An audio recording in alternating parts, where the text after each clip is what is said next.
Alright then guys, hi and welcome to a new Let's Play. Yes, you heard me right, a new Let's Play. As far as Amnesia is concerned, I'm just going to... I'm going to ignore it. And instead I'm going to play Pokemon. Pokemon, you ask? Pokemon? Why, yes, Pokemon. I'm going to be Let's Playing Pokemon Black version, as you can see in front of me. Now, let's just get something very quickly out of the way. As far as emulating is concerned, I own both Pokemon Black and Pokemon White. So I've paid for both of these games.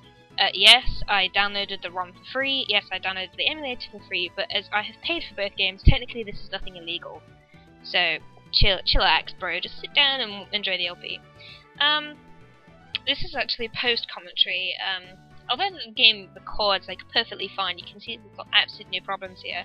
It doesn't sync with the audio very well. It actually lags a bit when recording. So when I play it back, it goes a lot faster than I was actually speaking. So this is post-commentary, and it's probably going to have to be post-commentary for the entire LP. So, yeah, if things sound a bit out of place, that's probably why. I got used to the controls pretty quickly. They're still a bit fiddly, but, you know, there's not much I can do about that. We've got the rival, Bianca, and of course the rival, Charon, who's a little whiny bitch, I'm going to say it right now. And then we've got the Pokemon box. I started this LP obviously after we got the boring bit out of the way first, or some of the boring bits. There's still a lot of boring stuff to go before we actually do anything particularly amazing. So let's get past this boring bit and let's pick our first Pokemon. Because obviously this is a starting video, I can't really stop and let you guys pick which Pokemon I have. So this is just going to have to be something I pick. I'm sorry. There is Tepig, the fire Pokemon, Snivy, the grass type, or Snivy, Tepig again, which I've never really been fond of, and then there's obviously Oshawott. My black version, which... not this black version, the black version on my DS, that was in Nuzlocke, and I started with Oshawott. Snivy, I've used in my white version, and Tepig I don't really like. It's ugly, look at that thing. Who likes Tepig? I know the joke is technically who likes Oshawott, but... So, I'm gonna go with Snivy, or Snivy, but I always call it Snivy. So obviously, Bianca is going to take Oshawott, and Charon is going to take Tepig. Charon is the rival in the game who will have the Pokemon strong against your initial type, and Bianca is going to be the one who has Pokemon weak against your type. I think this was quite a nice addition actually to Black and White, in that they make sure all three Pokemon have actually been taken. It's been a running joke throughout most of these generations, you know, what happens to the third one? Anyway, we're fighting Bianca at the moment because she's an insistent little prick and she wants to fight in my room, and she's going to use her Oshawott because she doesn't have any other Pokemon. None of us do. So this is free experience at the start of Pokemon. Unlike most other previous generations, you don't name your game before name your Pokemon before you actually fight your rival or whatever have you. So at the moment we're still Snivy and Oshawott. Snivy will get a name later, don't worry. Let's see, Tail Whip. The stat boosts and stat decreases in this are quite interesting as well, with the little the bubbly blue things.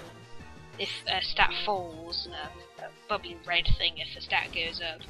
I also think that in the previous games they actually used different colours for different stats, so they've taken that out. We were so close to level 6. And you get 500 for winning that fight. Obviously, we'll get more for kicking her ass later. Oh, God, look at my room! Oh, Bianca, you insistent little bitch, look at my room, look what your Pokemon did. Although, that said, if you actually have a look at those paw prints, they don't look like anything that a Snivy or an Oshawott could really leave behind. So, on that note, which Pokemon left them? But yeah, Bianca, look around my room. Look at the mess that you've made, Bianca. You happened. You happened, Bianca. I'm so upset with you right now. Sorry about my room. Doesn't even cover it. Charon heals your Pokemon. which is always nice. Actually, this is also a game where you can't get a potion from your computer yet, so it's kind of useful that Charon comes along and heals your Pokemon. And then Bianca insists that Charon battles us as well, because, as I told you, she's an insistent little prig, and she just wants to mess your room up even more. Thankfully, Charon isn't a douchebag, and he actually somewhat knows what he's doing. So the room is not going to get any more trash than it already is. And he's going to use Tebig, which is his starting Pokemon that he got landed with, because frankly, Bianca was being insistent and decided she wanted Oshawott. This theme is going to continue on throughout the game, by the way. Bianca is going to continue to be an insistent little prick of a girl who really isn't quite sure what she's doing. But it's cool. Tackle spam. Lots and lots of tackle spam. It's really the only thing you ever do with the starting fights. I understand that they're kept there to, give your Pokemon a boost and everything. But really, it's kind of unnecessary to have 2 entire fights of tackle spam. And if you lose in these fights, by the way, you suck. There's no... Honestly, I don't even think it's possible to lose in these fights. I ended down to red HP once, and all it did was spam Tail Whip. It being the enemy Pokemon that Charon was using. So I don't even think it's possible to lose these fights. And if you somehow have managed to lose those fights, shame on you. What if you were doing a Nuzlocke and you lost in those first fights? You'd suck. You'd have to go out there and cheat in order to get your first Pokemon. So Charon's going to go downstairs and apologise, despite the fact that it wasn't him who trashed my room. And Bianca's going to go down there too and be a snivelly whiny little bitch or something or other. I don't know. So let's take a look at the Snivy that we just got, and let's have a look at him. He's got a sassy nature and he likes to thrash about. Based on the mess that he left my room in, along with Bianca's Oshawott, I can well believe he likes to thrash about. Fucking snaky thing. Let's see, it's quite a cool ID number there. 40505. Now, for people who've played Pokemon before, obviously they're going to know all about this screen. You'll notice that, however, for those who haven't, his special defense is in red and his speed is in blue. Now, if I'm remembering correctly, that is because his special defense gets a boost from his nature, his speed gets decreased from his nature. I think that's how it works. It could be the other way around, but I don't think it is. Either way, I'm not going to complain. A fast grass Pokemon, I'm not going to whine at because they are normally slow as shit. And a Pokemon with good defense, I'm also not going to whine at because, quite frankly, the last time I had a Snivy in Pokemon White, I think it was, it fucking sucked. Let's have a look at me. Obviously, I call myself Errol, 4,000 money, and I'm a trainer. Pleased to meet you. Yeah. I'm not going to mess around with those options because obviously you can't use any of the C-Gear functions or the Interlink or anything like that when you're emulating the game on PC, so it doesn't matter. Options! This is going to be something that you guys need to help me with. Obviously, I've got the text speed, battle scenes on or off. These are basically the attack animations. If you guys want to watch them, let me know. Turn them on or off. If you don't want to watch them, put them off and it'll get rid of them and all you'll see is HP go down and everything else. I personally tend to play with them on, but that's your choice. Battle style, shift and set. For those of you who haven't played Pokemon before, you basically, when an opponent's Pokemon faints, you get the option to change your Pokemon before they release their next one. Which is kind of like you are basically a fucking psychic and you can tell what Pokemon they're going to release next.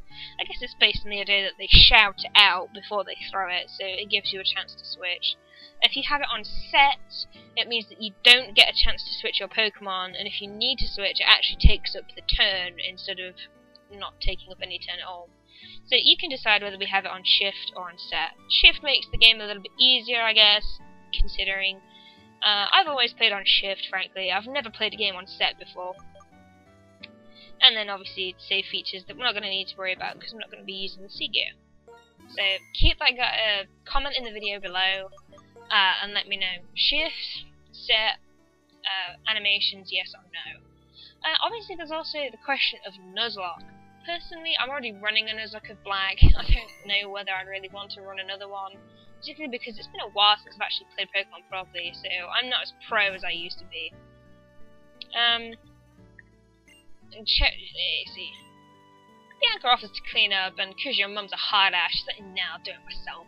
Get the fuck out of my house before you ruin anything else. I know she's all, no worries, I'll take care of it later, but the truth is, what you can't see her doing is flipping Bianca the bird, and pointing at the door with a look of murder on her face. The look that says, get the fuck out of my house before I throw you out. You know, that kind of business. So, yeah, Nuzlocke. Yes, no on that. We'll set some rules out if we really need to. Pokemon battles are so lively, aren't they? Well, here's an interesting question for you, actually. Your mother brings up here that she's already had a Pokemon battle before. But where's her Pokemon? I'm not even kidding. You're gonna go through this entire game and you'll never see her Pokemon. Also, we've just got the X transceiver, which means that people can ring us and bug the shit out of us when we really don't need them to. And that really is all the X transceiver is. So let's have a look around the room. It's lined with books, and the shelves are jammed with vibrant Pokemon goods. Pokemon books and collections and the plant? No, I guess the plant wasn't vibrant enough. Okay, check out the trash can. It's empty. Fun fact, actually, previous games used to reward you for looking in trash cans every now and then you'd find something.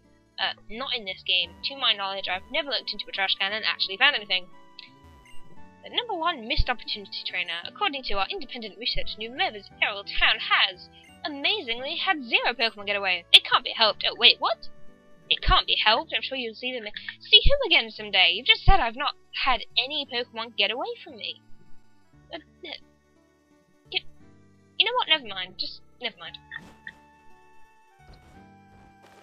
We've got Pidovs, and the sun is shining, and Bianca's gone to her house, and there's people walking around. The weather system in this game, each season comes along once for a month. So basically, August is winter, and then the next month is going to be spring. So each season in the game only takes up 1 month in real life.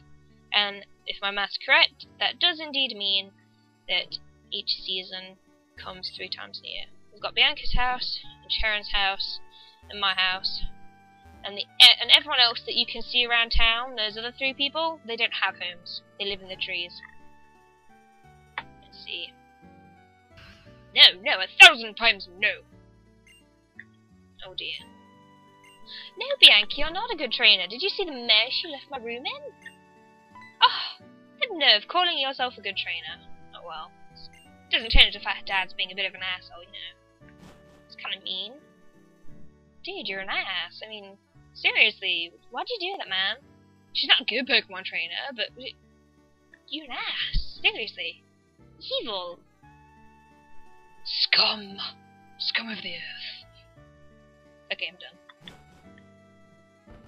So, let's go along and go to the professor so that we can actually nickname our Pokemon. Something we've not been able to do yet. Hi. There's some interesting things about Sharon actually that happens here which are quite amusing. Let's go up. And you've got the normal drivel that the professor spits at you at the start of every Pokemon game. And of course, Sharon has clearly played Pokemon games before, because he knows exactly what that bitch has to say, and he is like, no, bitch! Hold it right there! You don't need to tell me all of this bullshit. I've played your games before. Let's name our Pokemon. Let's ignore Sharon for a moment, and let's ignore the fact that he really is quite a little bitch, and name the Snivy.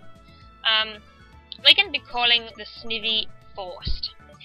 Some people are going to understand this, other people are not. But basically, when I was playing through White, and quite a while ago, I made a superior character called Forced. He was a shiny superior, and this Snivy is certainly not shiny. But that really doesn't matter. We're going to call him Forced. He has a sassy nature, which works perfectly. Thrashing about, maybe not so much. There's Charon being an interrupting little bitch again. Oh, you want to give us the Pokédex, don't you? Because that's exactly what every other professor in the history of Pokemon has ever wanted to give the children. Speaking of which, actually, the protagonists, for those of you who don't know, the protagonists in this game are actually older than any previous generation. So, I don't actually believe that they're minors. They possibly are if you live in certain places in America, but certainly over here, I think they're all at least 17, meaning that they are of legal age to have sex, not to drink. They're not allowed to drink, they're of legal age to have sex. Let it be said that clearly Japan is giving their Western fans something more to play with, as it means you can now partner up your favourite Pokemon characters without needing to worry about being arrested for having kiddie porn. Let's see, and Mummy's being very nice and giving everybody a town map. I always kind of wished I could draw on the Pokemon town map in this game, like in Zelda and Phantom Hourglass, just kind of scribble all over it, you know. I need to go here. My first Pokemon was caught here. Yeah. It's kind of a shame that the game doesn't let you do that. That would have been quite a fun addition. So, without any further ado, I'm going to have to end this video, because otherwise, you know, it's not going to end. So, we've got our first Pokemon. Remember, options, do we have battle scenes on or off? Battle styles, are they going to be shift or are they going to be set? And if you want a Nuzlocke, just tell me all of this in the comments. Battle scenes, yes, no. Battle style, shift, set. Nuzlocke, yes, no. It's as simple as that. So we've started our amazing Pokemon journey, and soon we will continue it. But until then, stay strong, Pokemon fans, and remember, gonna catch 'em all.